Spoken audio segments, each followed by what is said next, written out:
Ahí está. Y esto viene acá. Entonces, la lógica que está atrás de este tipo de políticas o de las intervenciones que realiza el Estado es de una estructura jerárquica donde hay una relación causa-efecto. Es decir, yo tengo un problema que quiero resolver, entonces lo que voy a hacer es generar unos mecanismos donde al llevar adelante una acción que va a tener un efecto, el encadenamiento de estas acciones con sus efectos correspondientes van a tender a resolver o solucionar el problema que yo, a la cuestión que yo detecté como problema. Todas las acciones y decisiones que lleva adelante el Estado es lo que podemos llamar como políticas públicas, ¿sí? Lo que busca esto en gran medida es esto de darle racionalidad, es decir, que son acciones planificadas las de las políticas públicas. Establezco un mecanismo, una estrategia para resolver un problema. Acá esta parte de lo que preguntaba o como decía Carola tiene que ver con los niveles jerárquicos de las políticas públicas y esto tiene que ver con el marco normativo, que es muy importante. Uno tiende a decir, bueno, son leyes, una cosa de abogados. En realidad, esto es lo que establece, las normativas van a establecer las reglas de juego que tenemos para llevar adelante las acciones dentro del Estado, las acciones que hacemos los privados, pero en principio las del Estado. Entonces, a la hora de pensar políticas públicas, tenemos un gran corset, si se quiere, vinculado a las normativas y reglamentos, etcétera. El primer y el nivel jerárquico superior, el mayor escalón, es el de la Constitución, ¿sí? Que lo que hace es regular el funcionamiento jurídico general de nuestro país, da las grandes pautas y ahí tenemos, como es un país federal, tenemos una Constitución nacional y después tenemos constituciones provinciales, ¿sí? Que legislan sobre elementos que no necesariamente están incluidos dentro de la Constitución nacional. A partir de la Constitución sí tenemos las leyes específicas, ¿sí? Leyes ya sean nacionales o provinciales que nos marcan marcos generales de acción para temas puntuales. Si ustedes entran, pueden hacer ejercicio de entrar o el Infoleg, que muestra todo como el digesto jurídico de normativas ya sancionadas, pero si van, si no, al buscador del Senado, de la Cámara de Diputados, y ponen de cualquier tema y les van a encontrar chiquicientos proyectos de ley de los temas más variopintos que se les puedan ocurrir, ¿sí? Entonces, lo que hacen las leyes es legislar sobre temas puntuales. Algunos son temas muy gruesos, no sé, la ley de jubilaciones, o cosas muy menores como declarar de beneplácito el avistamiento de un zorro moteado en Charata. Ríanse, pero existen esas cosas. Buscando otra cosa lo encontré la semana pasada. O sea, uno puede encontrar cosas muy nada, cosas importantes. Lo que sí es importante, lo que es importante es que nos marcan los marcos generales de acción. Ahí hay una cosa interesante que es que no vamos mucho a profundizar, van a ver algo en otras materias que tiene que ver con la articulación para nuestro país entre nación y provincias, ya que los bienes naturales, a partir de la Constitución del 94, se le devuelve la potestad a las provincias, ya que son preexistentes al Estado Nacional, con lo cual la tierra y el petróleo, el agua, etcétera, es potestad de las provincias. Aparece la nación regulando cuando hay conflicto, cuando hay una situación entre jurisdicciones, es decir, en curso de agua que atraviesa varias provincias, entonces ahí sí interviene el Estado Nacional. Si no, son responsabilidad de las provincias. Sobre eso iba a decir, lo que sí hace el Estado Nacional es establecer pautas de presupuestos mínimos, ¿sí? Es decir, acuerdos de elementos mínimos que no deben faltar vinculados al manejo o al uso racional de los recursos o de los bienes, pero que después el detalle de cómo debe manejarse esos recursos es potestad provincial. Ahora, las leyes, una vez que se sancionan, requieren, para ponerse en funcionamiento, un decreto reglamentario, ¿sí? Que es el tercer eslabón. Los decretos reglamentarios lo que hacen es establecer, si se quiere, la letra más chica y operativa sobre la normativa y que define a su vez, y en realidad la ley define quién es el organismo de aplicación y el decreto reglamentario es generado por esa autoridad de aplicación, ¿sí? Ya sea organismos autárquicos, INTA, SENASA, etcétera, o de los poderes ejecutivos, ministerios u otro organismo. Y ahí se establecen las reglamentaciones que definen las operatorias, ¿sí? Es decir, con una sanción de una ley estamos a mitad de camino, todavía nos faltan los decretos. Y después tenemos, en un escalón más chico, lo que son las resoluciones y los reglamentos específicos, que lo sancionan los organismos competentes involucrados y dan las definiciones operativas muy específicas y concretas de los instrumentos. Cómo se puede ejecutar los fondos, qué mecanismos tenemos, que se tienen que adecuar a las leyes o a las normativas nacionales, cómo son ante un instrumento, por ejemplo, de desarrollo, bueno, cómo se va a aplicar, quiénes son alcanzados, etcétera. Todo eso aparece en las resoluciones y reglamentos específicos. Si uno analiza cómo es el proceso de construcción de las políticas públicas, uno podría hacer un esquema como el que estamos viendo acá. La primera parte de todo es identificar a los problemas. Esto no es una cosa menor. Problemas en la sociedad hay muchos, económicos, ambientales, sociales, de género, de lo que se les ocurre.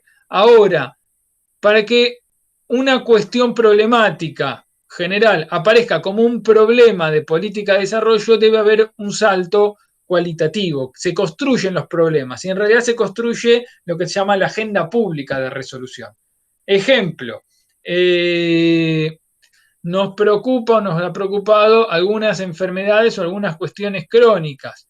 Porque son, como ejemplos, y no para contrastarlos, pero por ejemplo, hay ciertas enfermedades que han aparecido en la agenda pública y que son importantes y sobre las cuales se hacen políticas públicas para su resolución. Mientras que hay otras problemáticas, por ejemplo, el caso paradigmático, el Chagas, ¿sí? Vinculado a la vinchuca, que es una enfermedad endémica, más que nada de gran parte del país, de los sectores más pobres, que no aparecen como el gran problema nacional.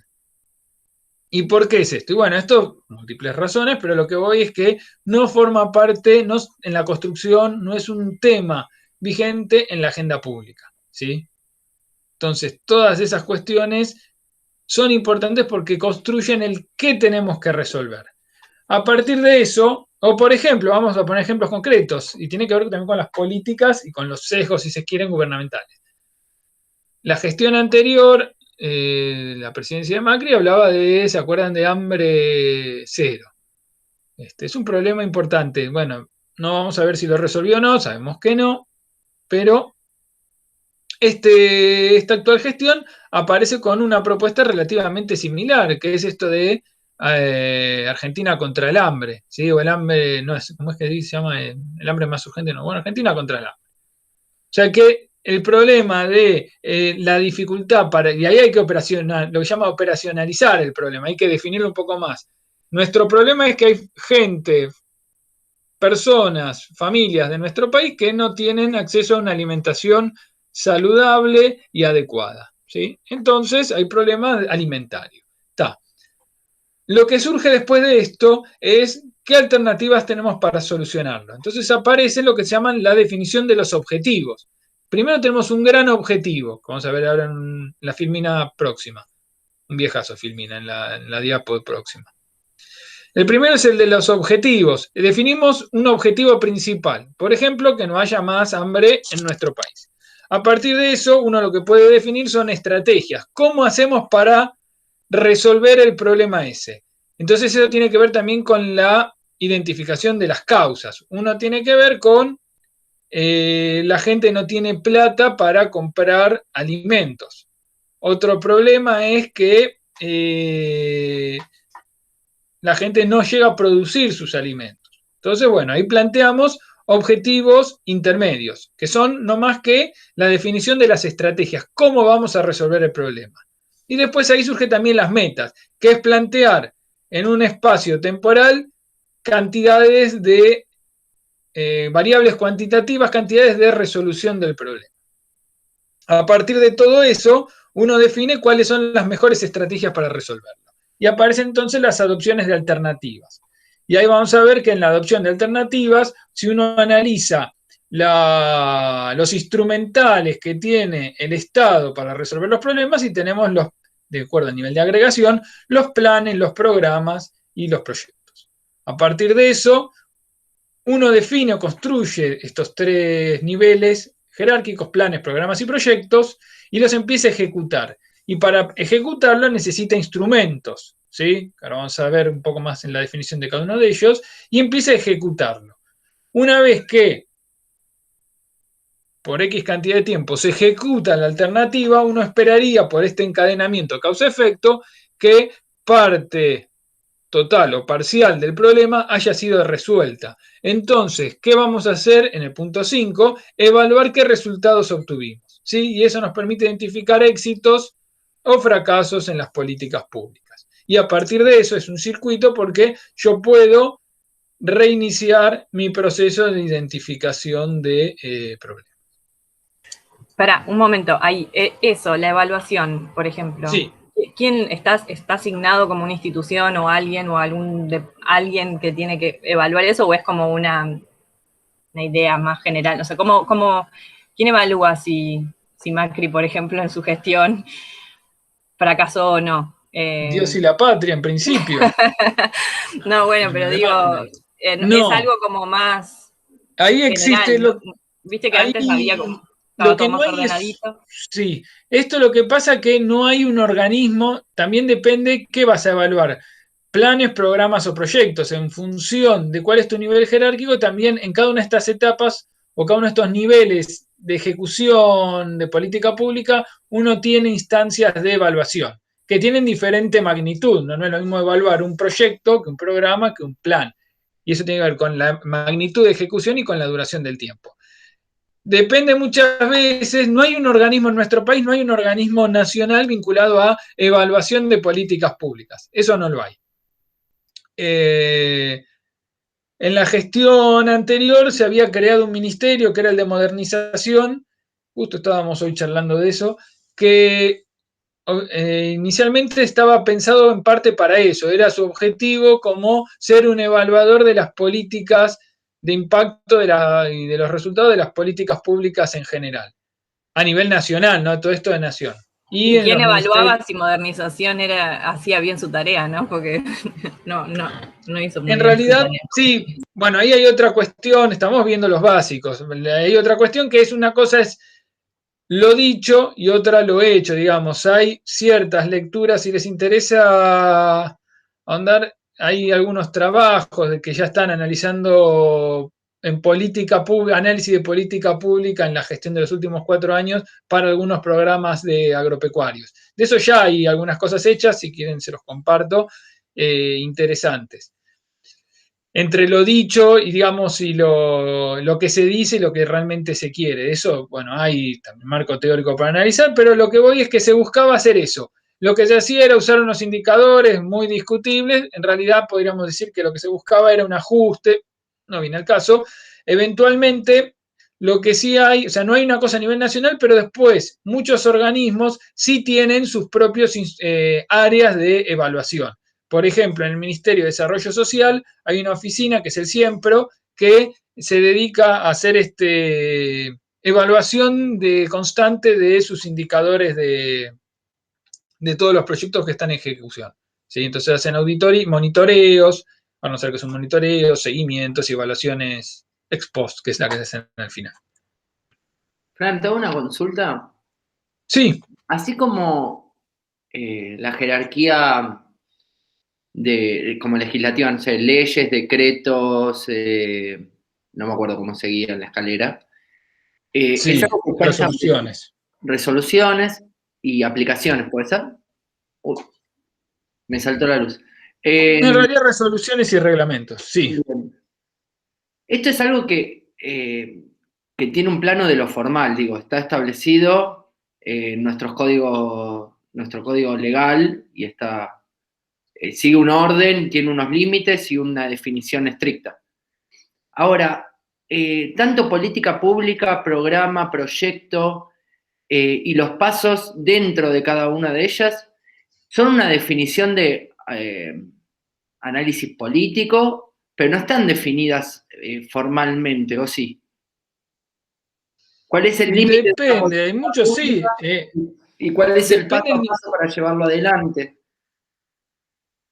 depende, la pregunta sería si estos instrumentos, pasa que los instrumentos o estas estrategias, planes, programas, proyectos, ahora vamos a ver, tienen diferente nivel jerárquico y la pregunta sería si están contenidos en alguna resolución. Sí, en general, vos lo que tenés es resolución, depende del nivel jerárquico que analices. De un programa, de un proyecto, suelen estar contenidas en alguna resolución, en algún decreto, en la creación de estos instrumentos. Eso Por está. eso, tiene un momento de creación, no es simplemente una categoría de No, análisis no, y de no. comunicación. Están No, no tienen. definidas, ok. Están incluidas. Lo que pasa es que los proyectos, que es la unidad más chica, en muchos casos vos lo que podés encontrar son resoluciones que dicen que se arma una convocatoria a proyectos y después lo que tenés es alguna resolución que dice cuáles son los proyectos aprobados. ¿Sí? Porque los proyectos no necesariamente los ejecuta el Estado. El Estado muchas veces otorga financiamiento que van hacia privados, ¿sí? Ya sea asociaciones, grupos o particulares, que van a ejecutar acciones. Ahora vamos a ver después qué es un proyecto en detalle, qué es un programa, un plan, pero siempre tiene que tener un reflejo normativo, digamos. Tiene que haber algo que lo refrende por la autoridad competente que avale ese fondeo, porque si no, no podrías ejecutar fondos. El Estado no puede gastar plata en cosas que no existen. No tenés mecanismos después para ejecutarlo, eso, para rendirlo. Antes que pases de Filmina, lo de las autoridades de aplicación, ¿es la misma para los decretos que para las resoluciones y las los reglamentos específicos? O para las resoluciones y los reglamentos específicos, el organismo competente puede ser uno como más a nivel provincial, como que por ahí una provincia reglamenta de una manera y otra de otra, o cómo eso No, es ojo que los decretos, pasa que depende que analizás. Si un decreto, esto pasa lo mismo en nación que en provincia. Las leyes dicen sobre quién, o sea, va a ser la autoridad de aplicación nacional. Entonces dice, la autoridad de aplicación es el Ministerio de Agricultura. Con lo cual, después el decreto reglamentario es así, se junta una comisión en el ámbito del Ministerio de Agricultura, muchas veces eligen qué dirección lo va a hacer, arman la propuesta de decreto y eso lo promulga el Poder Ejecutivo. O sea, se eleva a través del Ministerio y el Poder Ejecutivo Nacional saca un decreto reglamentando tal ley. Eso pasa de manera similar en las provincias. Entonces, no todas las provincias, porque a veces no tienen tampoco la misma organización las provincias, ¿sí? La misma organización del Ejecutivo, con lo cual va a definir a quién le corresponde aplicar. Y muchas veces también el ministerio decreta sobre qué dirección o sobre qué área va a funcionar, va a ser el ámbito de esta línea o de este tema puntual. Después, las resoluciones es esto, que lo generan los organismos competentes es no solamente la autoridad de aplicación, sino la dirección o el área que esté involucrado, que eso lo tiene que refrendar el ministro o el director nacional, el que fuera, dependiendo de qué estamos hablando, y entonces hace ese camino. Pero muchas veces no hace falta que es una resolución ministerial y no hace falta que salga como decreto presidencial o de gobernador, decreto provincial. ¿Quedó bien? más o menos claro? Sí, gracias.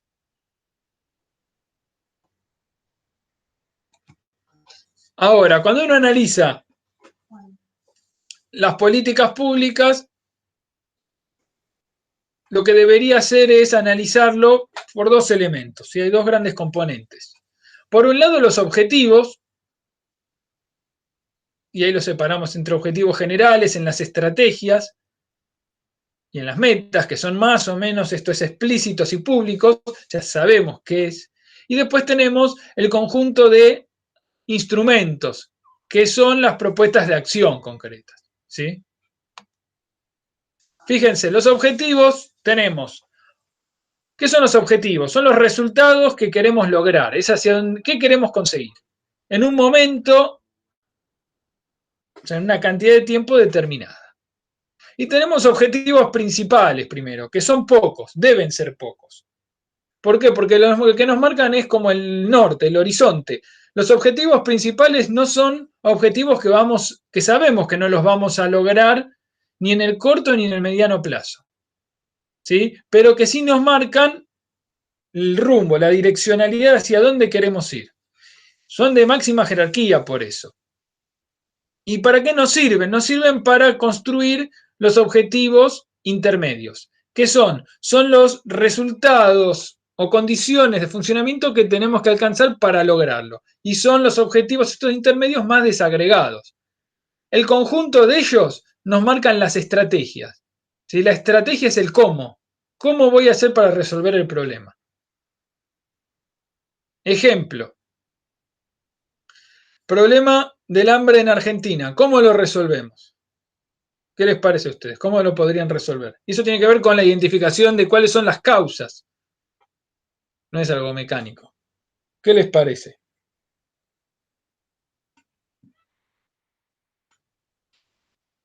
¿Cómo podemos resolver el problema del hambre?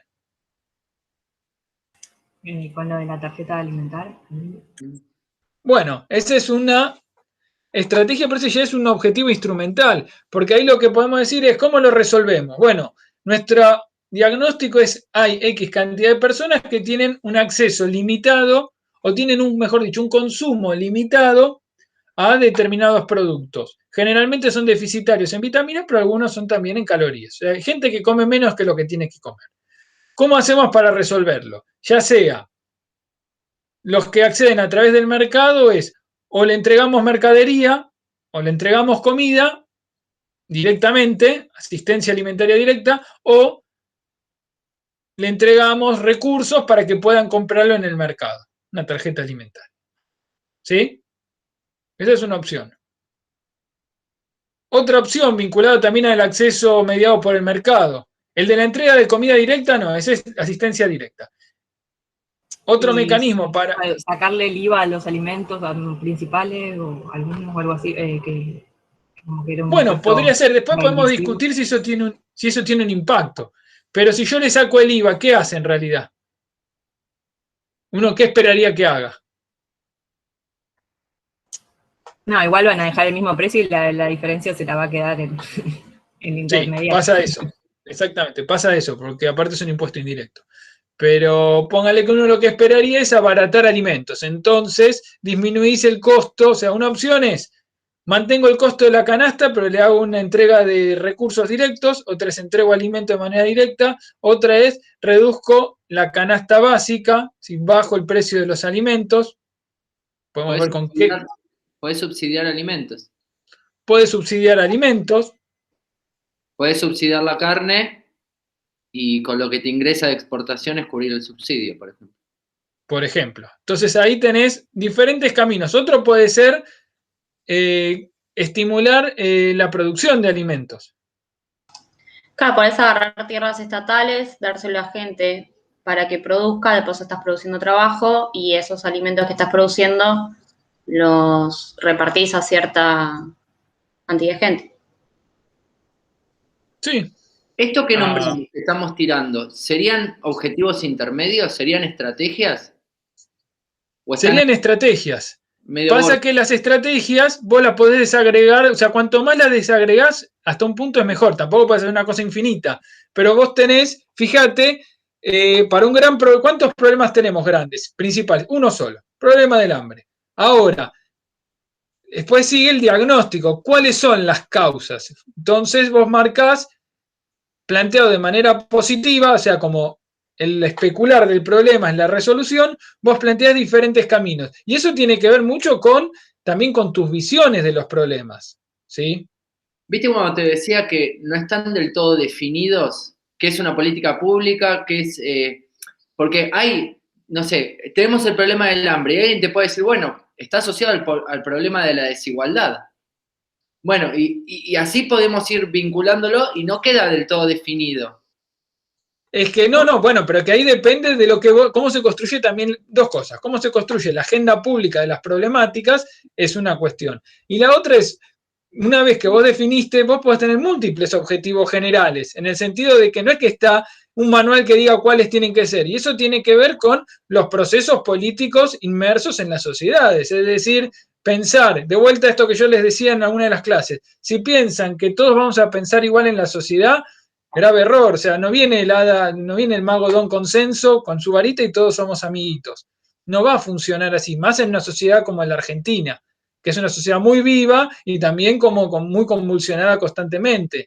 Entonces, eso no va a pasar. Lo que sí tenés que ver es cómo administrás vos el conflicto y eventualmente cómo generás consensos en ciertas visiones de algunas cuestiones de problemáticas. O eso es lo que uno esperaría, que no es lo mismo.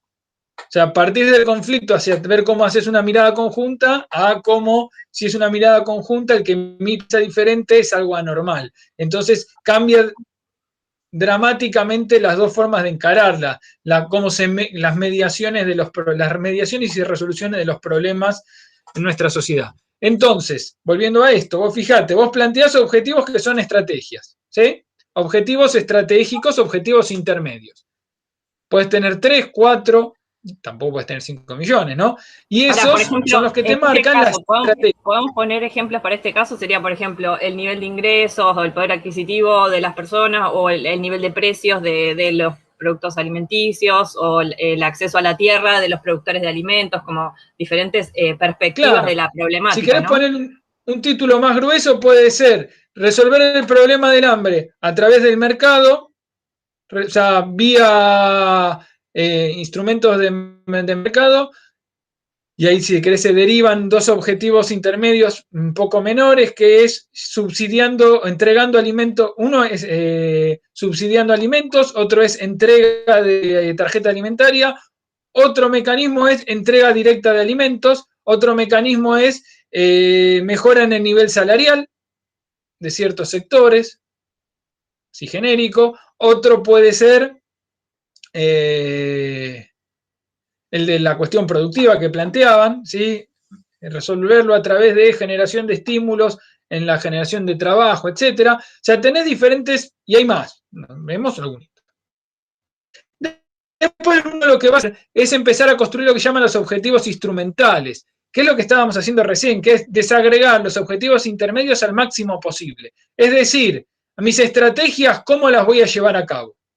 ¿A partir de qué mecanismos? Una tarjeta alimentaria, un subsidio, una tarjeta, un bono, como se usa en Estados Unidos. En Estados Unidos están los bonos SNAP, son los bonos de comida. Entonces, ¿qué vamos a entregar? Bonos, ¿cómo hacemos? Que se le pagan a los productores que ellos los canjean. Entonces ahí aparece, fíjense, un objetivo que es el que está en la guía. ¿Cómo es la estructura jerárquica? Fíjense que tenemos un objetivo principal que es eliminar la pobreza rural, puede ser. Ese es el gran tema.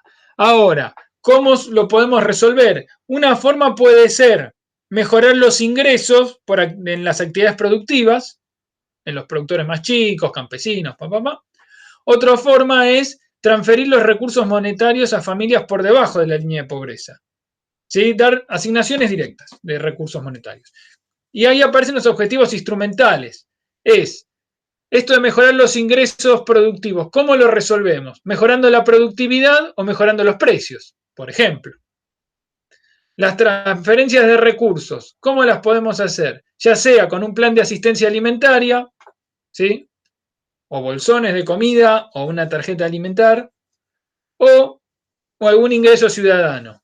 Una asignación universal por hijo, o un ingreso general, ¿sí? Una suerte de IFE, alguno de esos instrumentos. Esos son objetivos instrumentales. Fíjense que ya vemos instrumentos grandes. ¿Y esto cómo lo llevamos a cabo? Es decir, cómo todo este mecanismo se pone en marcha. En el primer orden jerárquico y más importante tenemos los planes del Estado, que lo que nos da un plan, primero que los planes son estrategias de mediano plazo, ¿sí? Generalmente a 4 años, 8 años, 5 años, planes quinquenales. Y lo que nos dan son los marcos técnico-políticos donde nos vamos a desenvolver. O sea, nos demarcan acá están contenidos los objetivos, el objetivo general, ¿sí? Y algunos de los objetivos intermedios que marcan ahí el rumbo. Entonces nos va a marcar esto, el hacia dónde vamos, ¿sí? Es un objetivo general claro y explícito los planes. El plan Argentina contra el hambre, pónganle. A partir de eso se derivan los programas. Los programas, por lo general, tienen como objetivo algunos de los intermedios. Si el gran objetivo, el objetivo de funcionamiento de un programa son objetivos intermedios, ¿sí? Que es estrategia. Entonces tenemos, lo ideal sería por cada objetivo intermedio, un programa, una estrategia. Juntamos cada estrategia en un programa. ¿Qué son los programas finalmente? Entonces, si tienen como objetivo el intermedio, las estrategias. Son mecanismos que tienen duraciones acotadas, ¿sí? 4 años, pónganle 3 años, y del cual ya deberíamos tener objetivos medibles, mensurables y metas cuantificables. O sea, ¿qué queremos lograr? ¿Sí?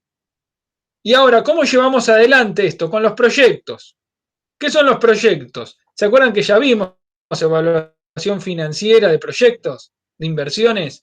Los proyectos no son más que un conjunto de acciones encadenadas que buscan resolver algún problema.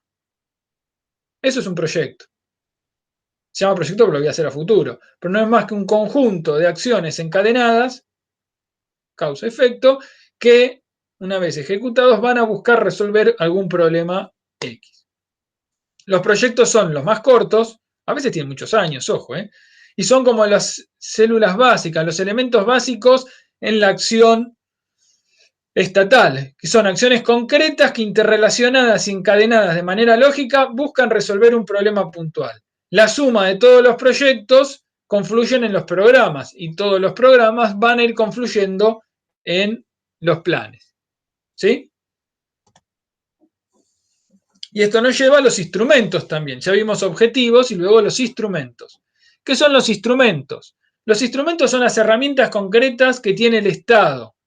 Es decir, el Estado se materializa a partir de instrumentos y de esa manera administra su poder.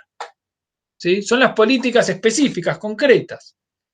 Y sobre esto tenemos las medidas más, el detalle más chico es la medida concreta, es decir, la acción con pelos y señales. Es decir, vamos a dar, por ejemplo, esto que veíamos acá de mejora en productividad, mejora en precios recibidos.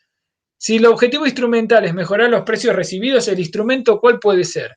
Un subsidio de 10 centavos sobre el litro de leche producido para los pequeños, para los productores que no tienen más de 50 vacas en ordeñe y que de la región, no sé, de la región pampeana, y que eso va a salir de los fondos, que ya estaba determinado, pero va a salir de un fondo común compensador que van a sacársele a las usinas lácteas por un impuesto especial y que va a ser pagadero por CBU del 1 al 5 de cada mes. Fíjense que es la letra chiquitísima y ajustada.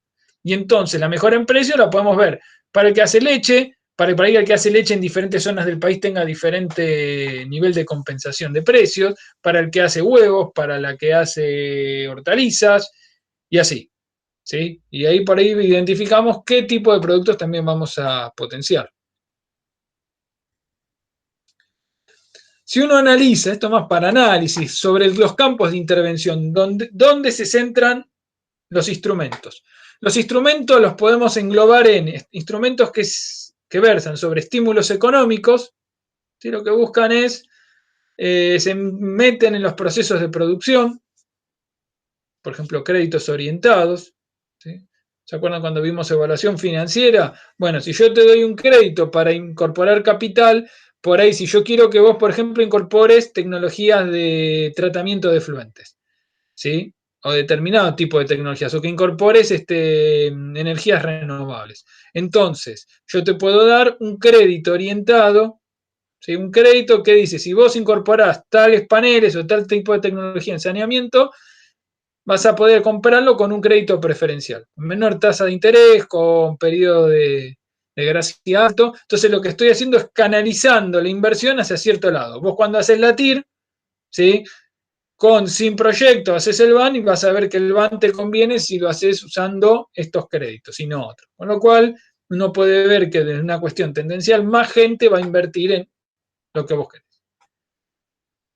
Después tenemos como campo de intervención los recursos y las técnicas de producción, ¿sí? Que tiene que ver con cómo se produce, básicamente. Y cómo se mejoran los costos, ingresos y cómo se produce. Hay un instrumento clásico, es el de la asistencia técnica, ¿sí? Programas de mejora donde dan más capacitaciones y vos mejorás la productividad a través del conocimiento. Sos más eficiente, producís más, etc. Después tenés lo que se llama el campo de intervención en los instrumentos estructurales. ¿Qué son? Son aquellos que modifican las relaciones entre los factores de producción. Tierra, capital, trabajo. ¿Sí? Entonces, todos los instrumentos que trabajan sobre la tierra o sobre el capital o sobre el trabajo se llaman estructurales. Ejemplos son los planes de colonización. Ahora la UTT, fíjense que está siempre con esa ley de colonización. Bueno, este es un instrumento, eventualmente yo hablando de un programa, pero un programa con diferentes acciones que se centran sobre cuestiones estructurales. ¿Sí? Acceso de la tierra.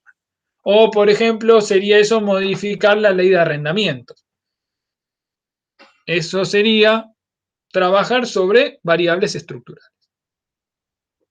Y por último tenemos como gran campo de acción el de la movilización social, que se refiere a cómo se organiza socialmente los sectores, la organización sectorial y la acción política de ellos. Un ejemplo son los cursos de formación de dirigentes, por ejemplo. ¿Sí? Cursos de capacitación o de formación de dirigentes. Y por último,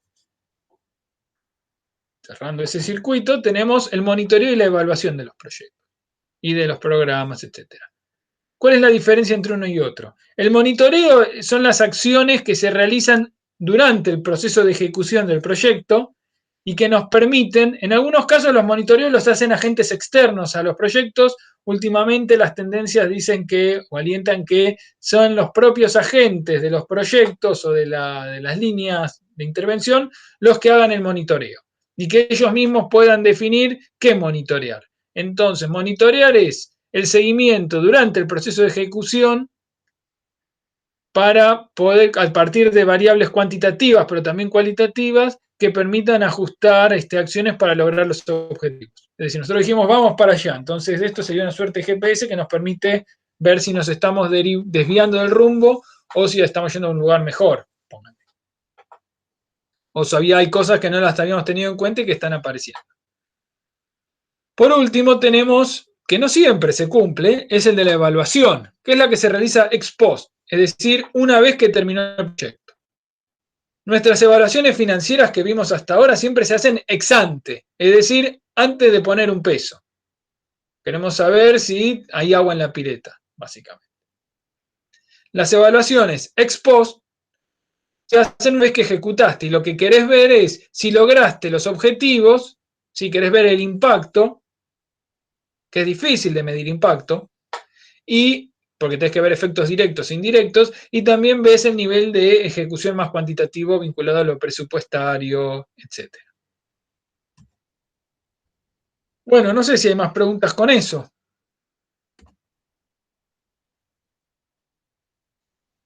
Y a ver, por ejemplo, ¿una medida concreta puede ser una ley o sí tiene que ser un programa, un plan? No, eso tiene que ser, generalmente es a través de una resolución las medidas concretas.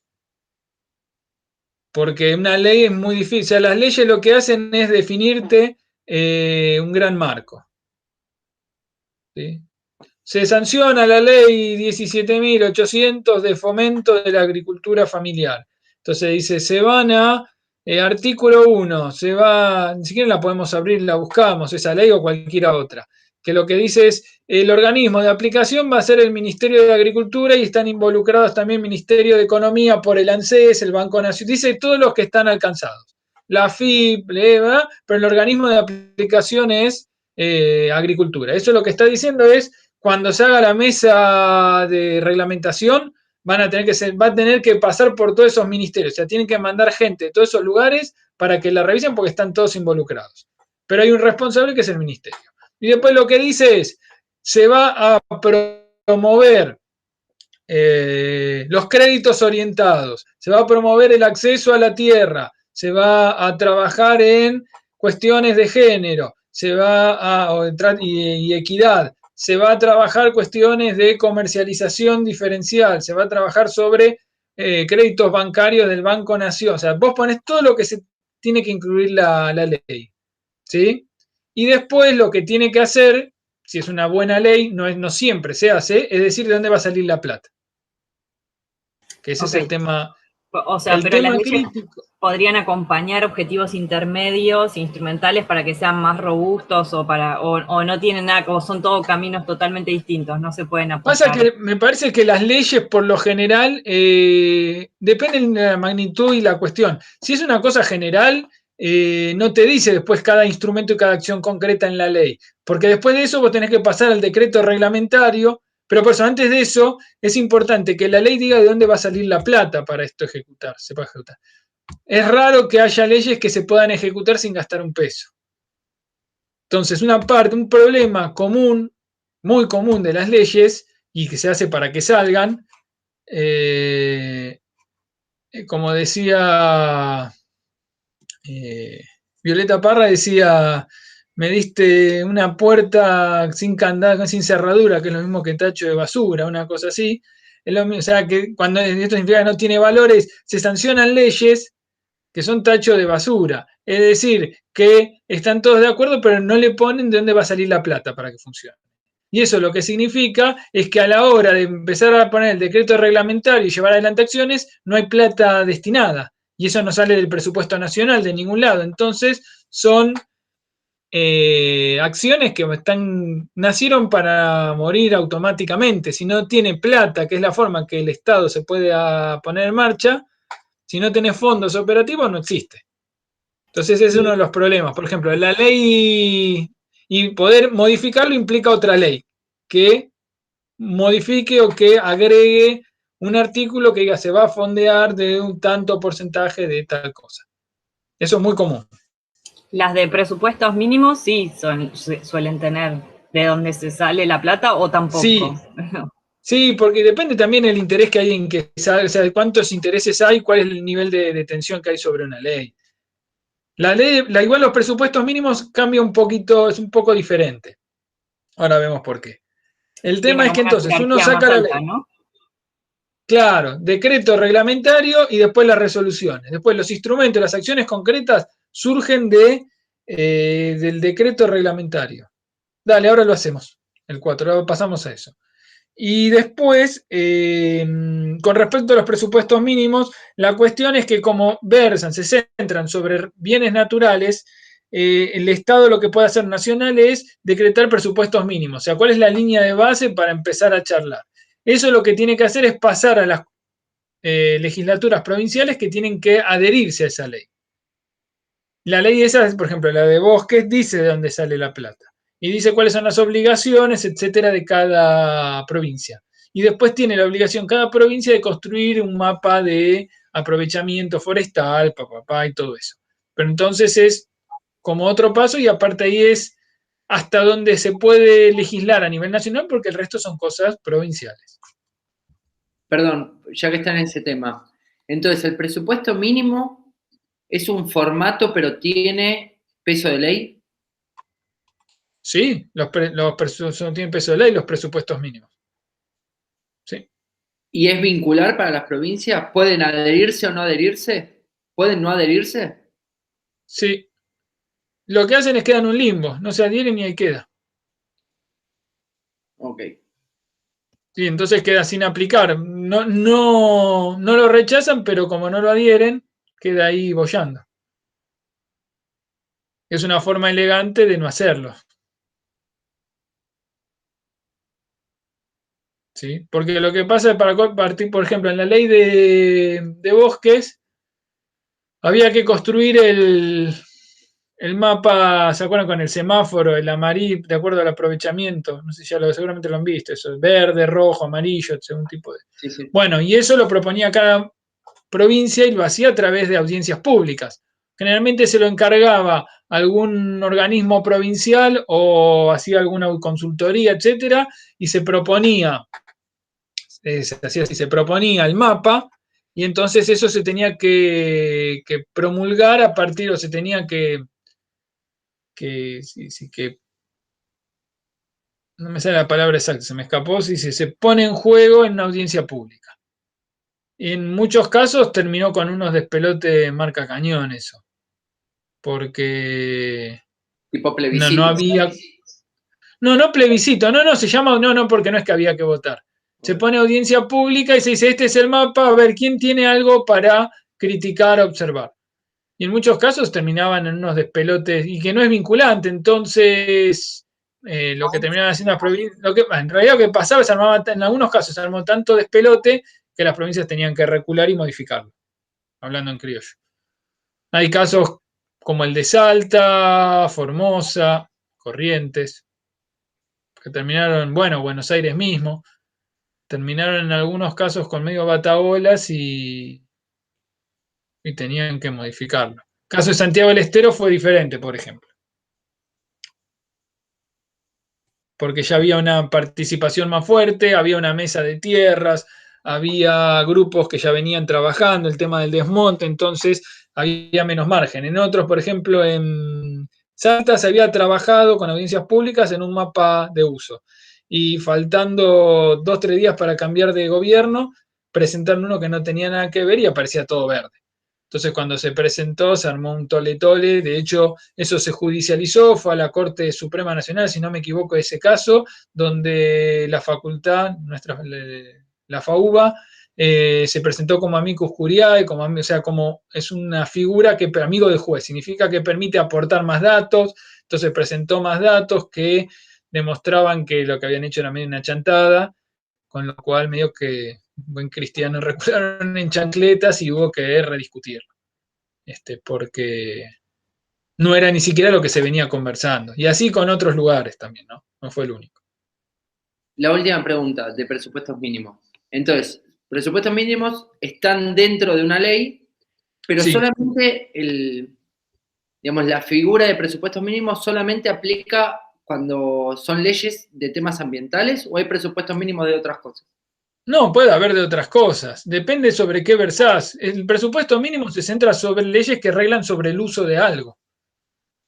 Esto es lo mínimo que tiene que haber. O sea, porque después, como lo que lo va a ejecutar y que lo tiene que aplicar de manera concreta son las provincias, vos lo que decís es, mirá, vos podés, después tenés amplitud para definir tu política de uso de recursos naturales o de bienes naturales, pero no puede ser menor a esto. O sea, esto es la base mínima.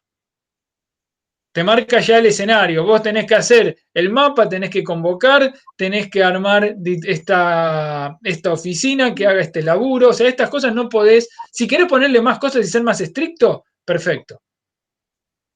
Pero esto es lo mínimo que tenés que hacer. No podés hacer leyes más laxas que estas, que autoricen más que esto. Es eso, un presupuesto mínimo marca la línea base.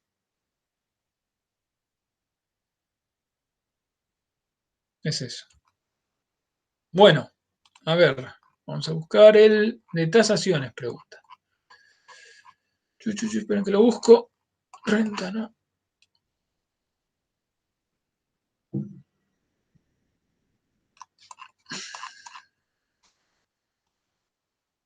Estoy buscando tasaciones, por un momento. Acá. El de tasaciones que plantean es el del realice la tasación de un campo ubicado a 230 kilómetros del puerto de 350 hectáreas. ¿Es ese? Sí. Bien. Lo que tiene es que, como que tiene muchos factores. Tiene la parte de la diferencia en los kilómetros, la diferencia en las hectáreas, la diferencia en las mejoras, en muchas cosas. Ahí va. Y yo metí todo junto y Sí. creo que, o sea, y no me dio. Bueno, vamos a hacerlo.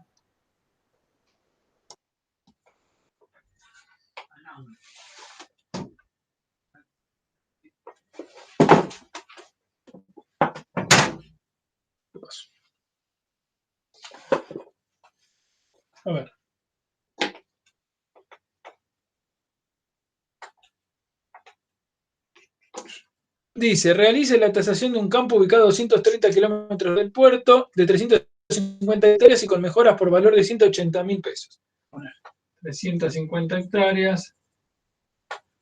¿Cuánto era? 230 kilómetros. Este es el campo a tasar. Y mejoras por 180.000.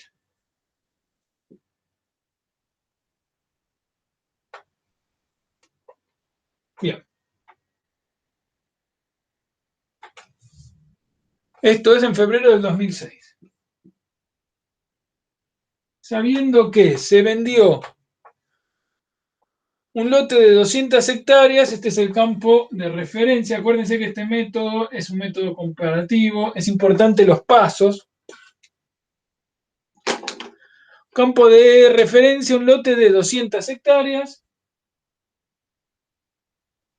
que se vendió en 2005 a 3 millones.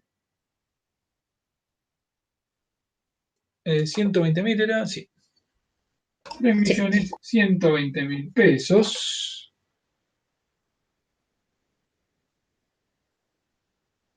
Dista 180 kilómetros del puerto. Mejoras por 100.000. Y dista a 180 kilómetros del puerto. Del costo del flete asciende a 1 peso por tonelada por kilómetro.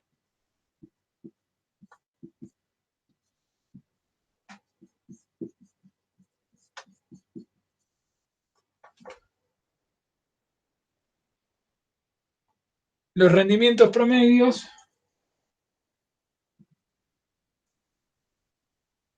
El rendimiento medio es de 40 quintales a hectárea.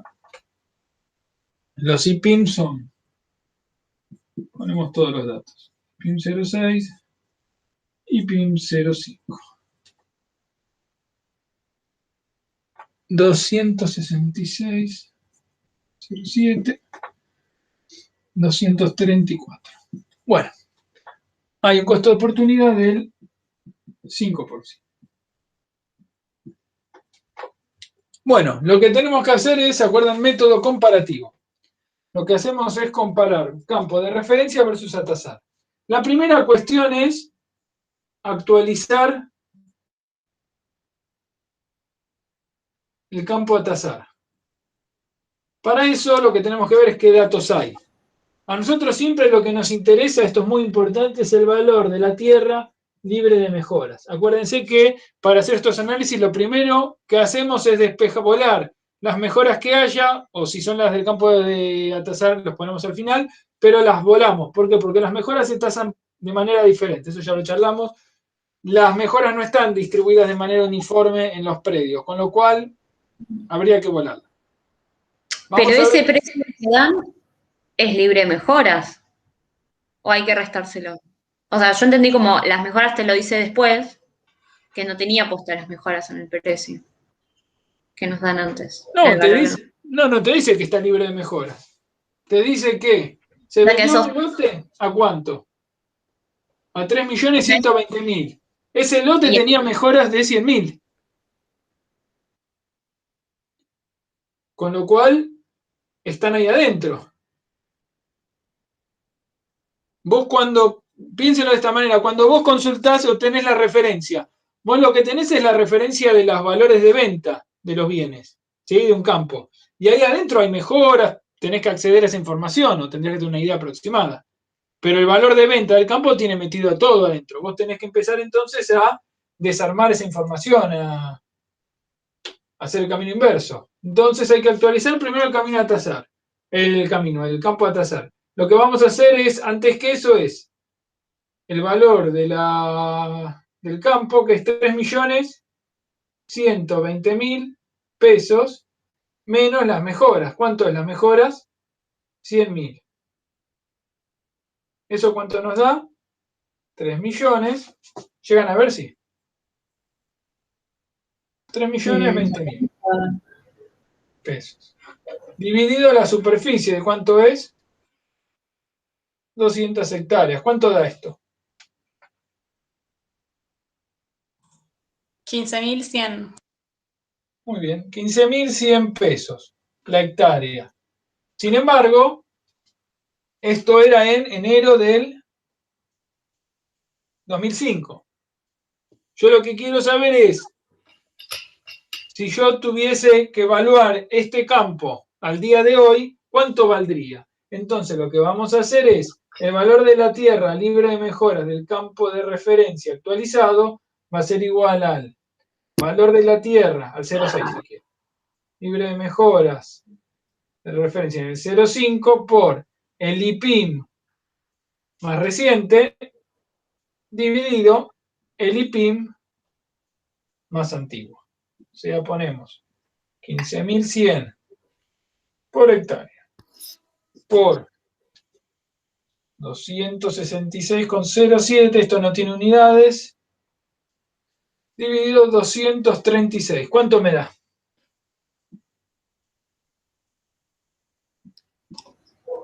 ¿Cuánto es? 234. 236 dijiste. No, no puede ser. 15.000 por 266,07 dividido 236.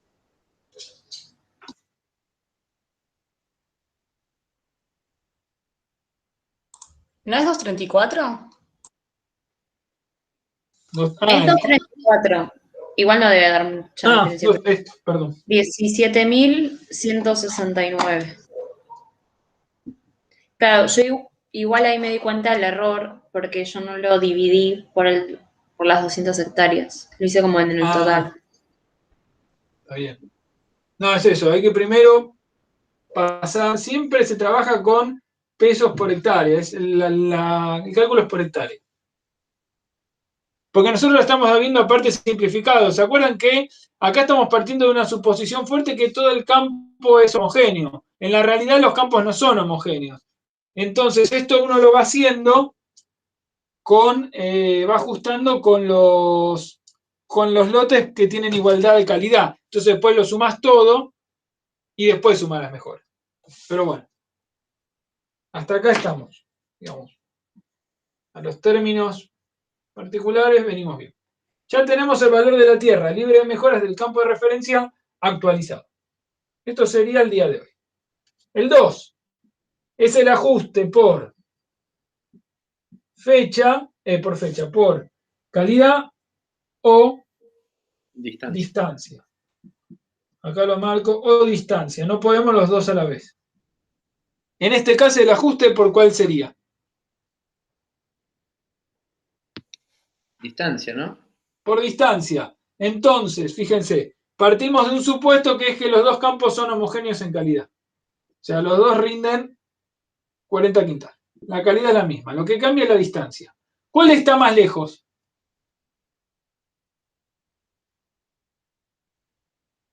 ¿Qué campo queda más lejos del puerto?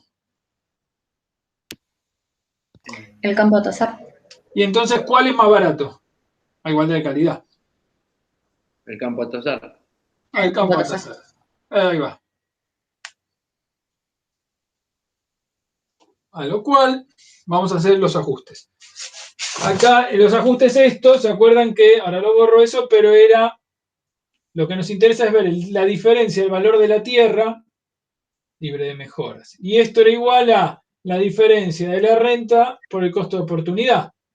Y el diferencial de renta, ¿por qué se genera? Por el diferencial del ingreso menos el diferencial de los costos.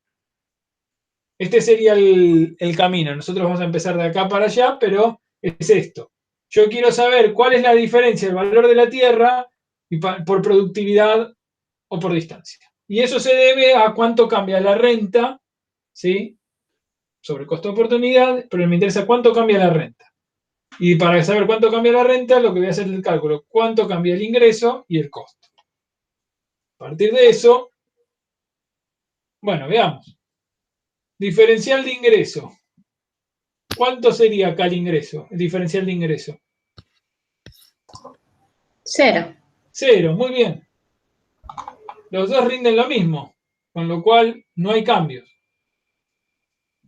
Diferencial de costo. ¿Qué elemento cambia del costo?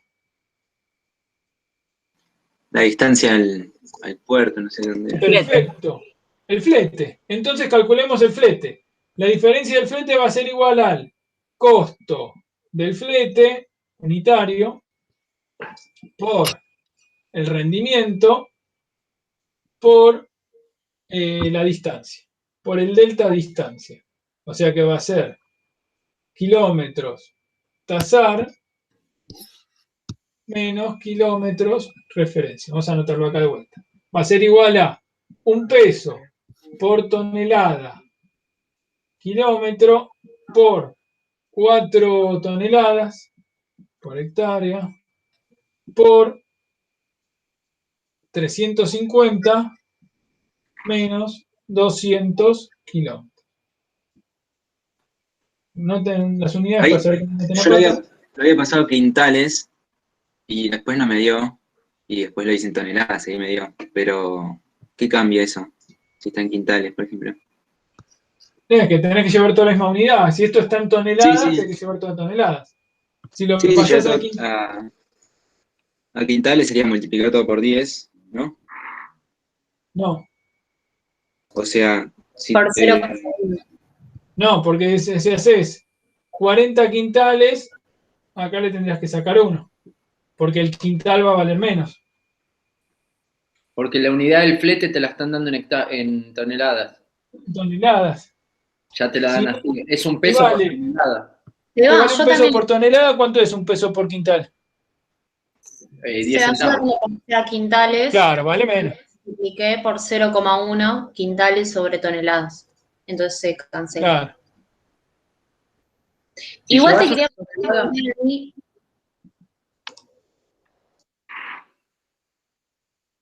Sí, decime, Flor. preguntar.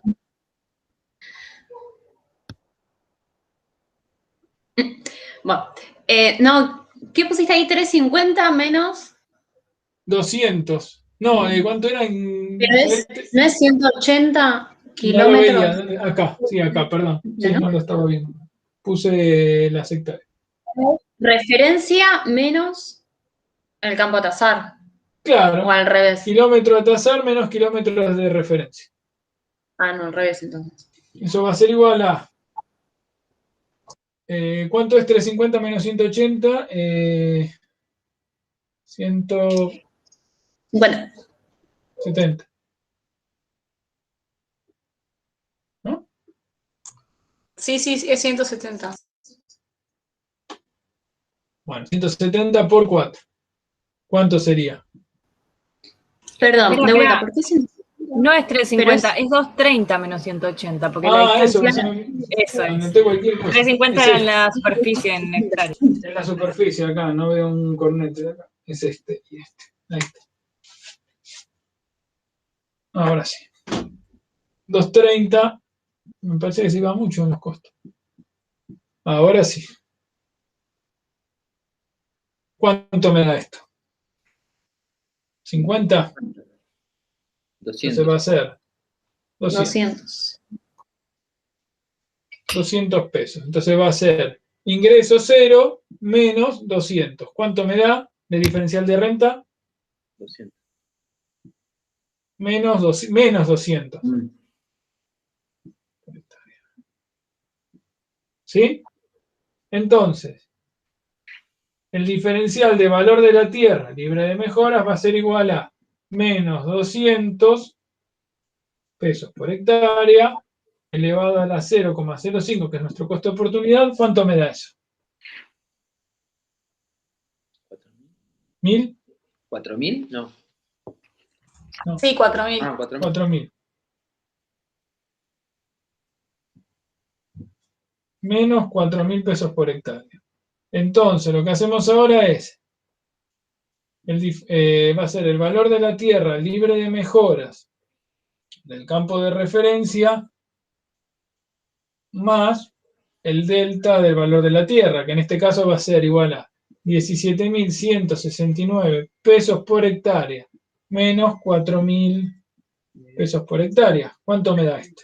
13.000. 13.100. 69.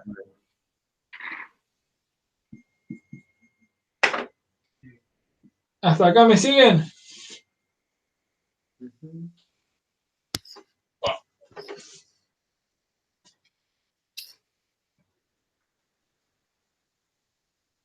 ¿Hasta acá estamos?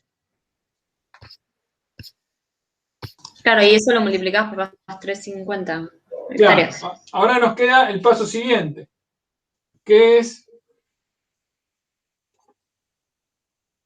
3, es calcular el valor total de la tierra más las mejoras. Entonces hacemos valor de la tierra libre de mejoras del campo a tasar por superficie más mejoras.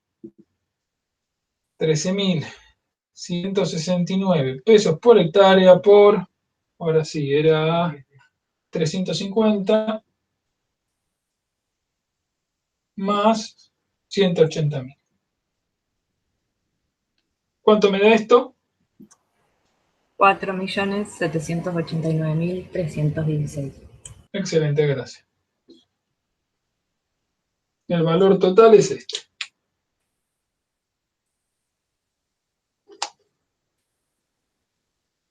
Francisco, regla mnemotécnica en todos los cálculos siempre es atasar menos referencia, ¿no? Sí, Atasar menos sí. referencia. Y pi sobre viejo. Sí, el IPIN más reciente sobre el IPIN. Eso lo que hace es actualizar. Y las mejoras nunca las actualizamos. No, Ok. no, porque ya asumís que son actuales. Y las querés volar eventualmente.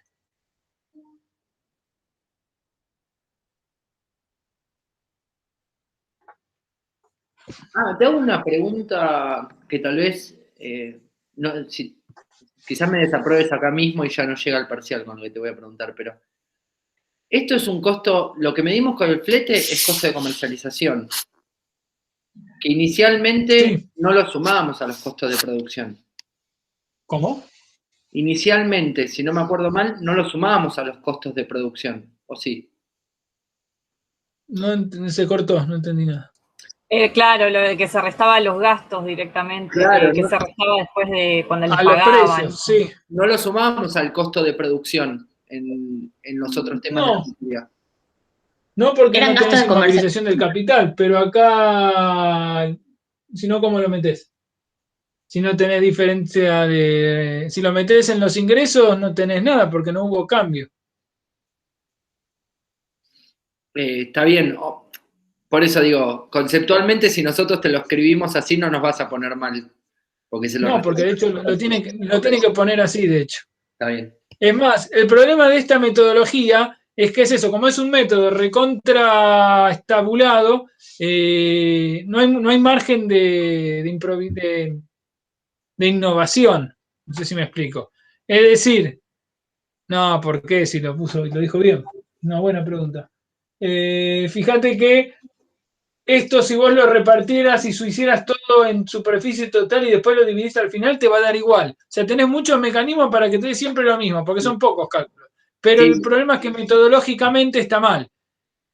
¿Por qué? Porque nosotros lo vemos simplificado. En la realidad, si uno tiene mucha superficie y diferentes calidades de lotes o ambientes, uno lo va desagregando y después lo vuelve a juntar recién al final todo. sí. Entonces ahí uno no puede hacer esos cambios, ¿viste? Hago todo y lo divido al final, reparto proporcionalmente las mejoras y las reto proporcionalmente. Todas estas cosas no estaría bien.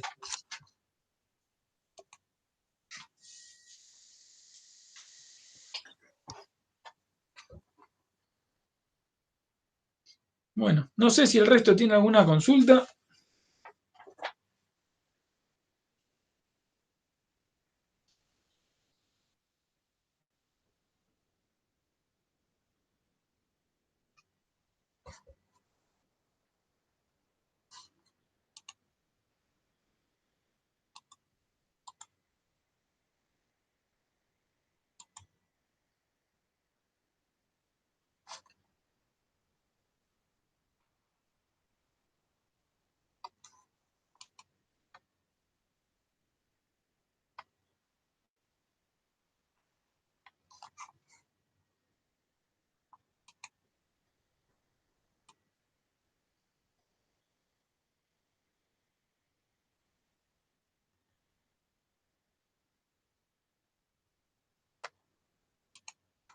Bueno, no sé si tienen más preguntas, si no, estamos.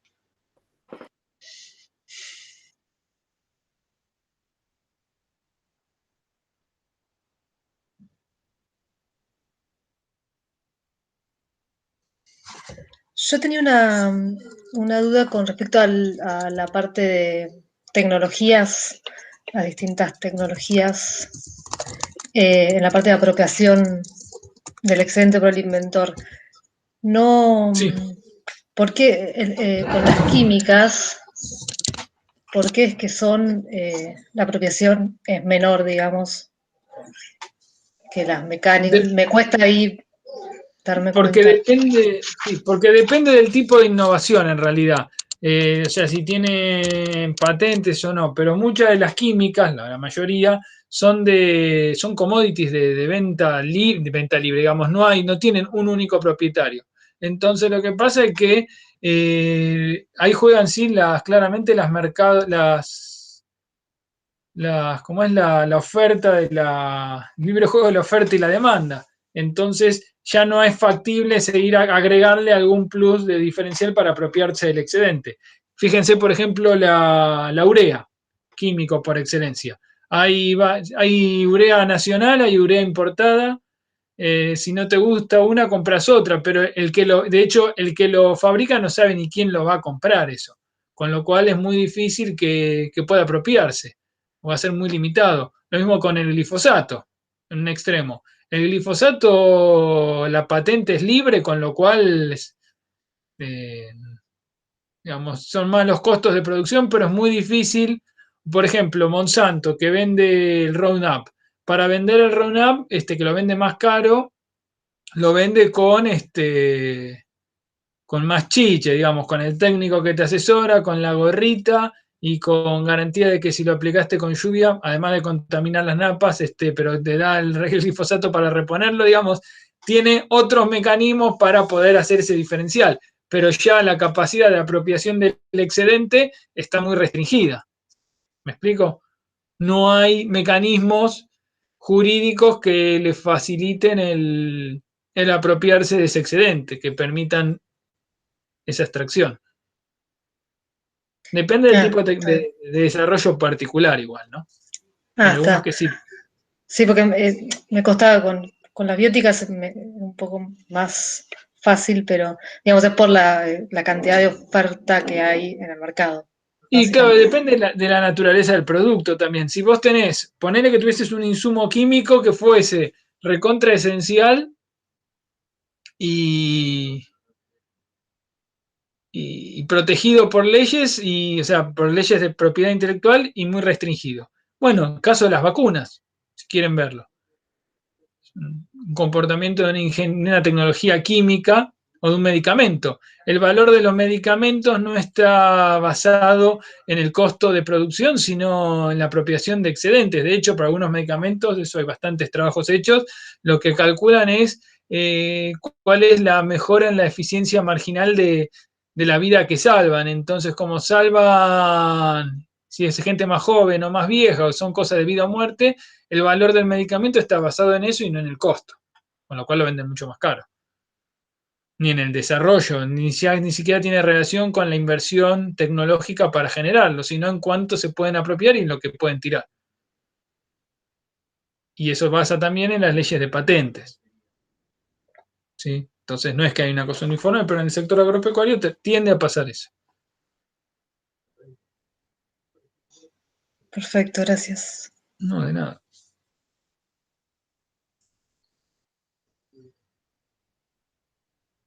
No sé si hay más preguntas vinculadas a tecnología.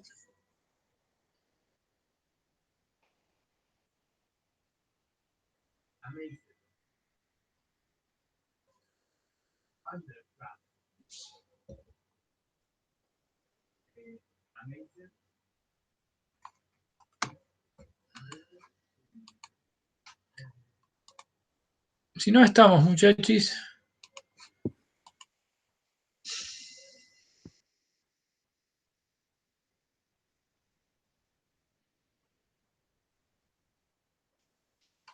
Si no Em, pasan anuncios, a mí me gustaría irme a estudiar. Bueno, vaya a estudiar nomás. Bueno, nos vemos el Nos vemos el jueves. jueves. E igual acuérdense de entrar a lo de la página para poner el documento, para poner horarios y días de eso del parcial. Hecho. Buena semana, buen fin de chau. Ustedes también cuídense. Chao. Bueno, Gracias, buen fin de. A ustedes, Chao. chau. Chao. Chao, nos vemos. Saluditos. Chau.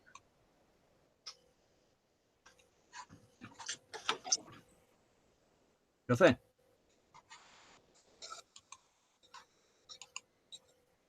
Francisco. Sí.